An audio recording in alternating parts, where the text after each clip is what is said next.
একই মামলাতে আমার নাজামি সাহেব ছিলেন, আমার প্রিয় ব্যক্তি যদি বেঁচে থাকতেন তিনিও মুক্তি পেতেন, অথচ আমার প্রিয় মাওলানাকে ফাঁসি দিয়ে গেঁডিটা পর্যন্ত আলাদা করে গেলেছে, কাড়ি দিছে, হাতের কবজিগুলো কাড়িয়ে গেলেছে। নাউজুবিল্লাহ। আল্লাহ ফাঁসির দণ্ড যাদেরকে দেওয়া তাদের কবজি কাটে, ঠ্যাঙ্গের রগ কাটে। এই কুৎসিত আইনটা সংসদ থেকে এটা ঠিক করেন। এটি হলো কাফেরদের আইন। ফাঁসি দিয়েছেন, দরকার 2-3 দিন লটকাই যান, তার গেঁডিটা কাটলেন কেন? মৃত্যু নিশ্চিত করার জন্য। হান্দা হ্যাঁ আইনের ভাষা।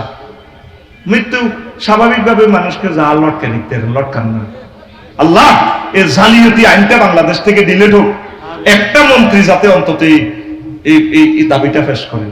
আমার প্রিয় নেতা সালাউদ্দিন কাদের চৌধুরী কোন মায়ের সন্তান, কাদের কতজনের নাম, আর হে কাদের দিকেও চাইও 300 জন এমপির একদিকে দাঁড় করাইলে, আর আমার সালাউদ্দিন কাদের চৌধুরী রাজপুত্র।